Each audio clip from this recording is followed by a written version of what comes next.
Hey everybody, it's Magic Prepper, and I'm on my commute right now. I figured I'd do another truck video since I spend at least 2 hours a day in my truck, if not more. And right now, part of my commute is going through the Theodore Roosevelt National Park. So I figured, hey, I'll let you guys check it out. It's the Badlands of North Dakota. Very iconic park, one of the nicest places in the entire state. There is a lot of wildlife here. We got bison, we got all kinds of antelope, deer, you know, the works. And it is a very awesome park to go hiking in and to, you know, just explore. I mean, it's got a lot of natural beauty, a lot of wildlife. It's got all the things that we want in our national parks that we want to visit on a regular basis, right? So the other thing is that this is kind of my wilderness environment out here where I live. I have to kind of morph my bug out plans accordingly to what this area has to provide and the challenges that it brings to the table as well. This is not an easy environment to survive in. It does get out to -30, -40 in the winter, and we also get a lot of extreme weather. I mean, right now we're in the peak of summer, and there's going to be tornadoes and lightning storms and all kinds of stuff. It's just inevitable. It's the way it works out here. In the winter, we get high winds, extremely cold temperatures.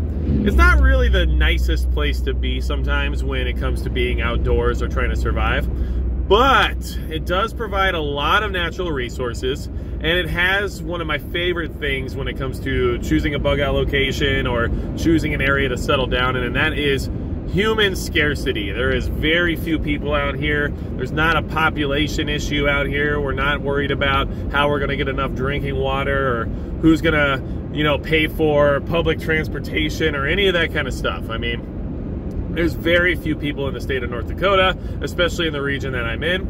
And to me, that is a big benefit of choosing a location when it comes to preparing for SHTF or Teotawaki or any of those awesome terms we like to throw around as prepper channels, right?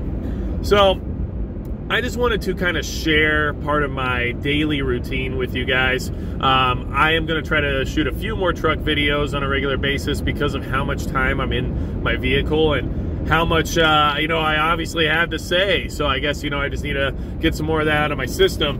I do want to say that most of my time in my vehicle is actually dedicated to listening to other channels and trying to learn more information about prepping and survivalism. There's a lot of awesome channels out there that kind of, you know, make up my daily routine of who I listen to and what I subscribe to and what kind of information they have to offer.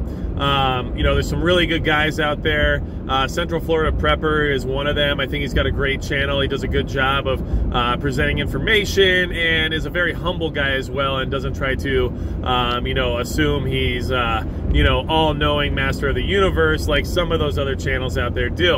One of the other channels I like to listen to quite a bit is Full Spectrum Survival. They've been around for a long time, very established. They do a lot more news and current events now than they used to do, but I find it really interesting, very entertaining. They present the information well, and they get you information that you don't find in mainstream media sources. So that's another great channel to listen to and subscribe to if you have a commute like I do. You know, not always do you have to watch YouTube videos to get the information out of them that you want. And being able to listen to your creators in the same way as a podcast would operate, you know, can be a good way to spend your commute.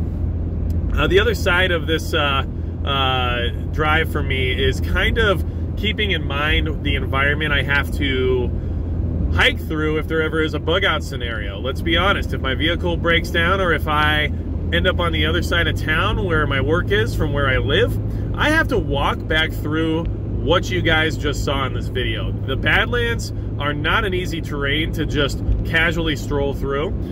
There's a lot of dangers in the sense of sheer cliff faces and falls that are possible, as well as the wildlife out here. You know, our largest predator for the most part is going to be your mountain lion. There are wolves, there are coyotes and everything else. Not much in the realm of bears, but we do get the occasional moose. And if I had to guess, you know, I would say that a moose is probably not something I want to mess with. So just wanted to share with you guys, get some more content out there. I hope to show you guys some more videos soon here in the future, and please like, share, subscribe, do all the things and the stuff because it does help the channel. You gotta love those sleep strips. They're great. And that's gonna be it for Magic Prepper.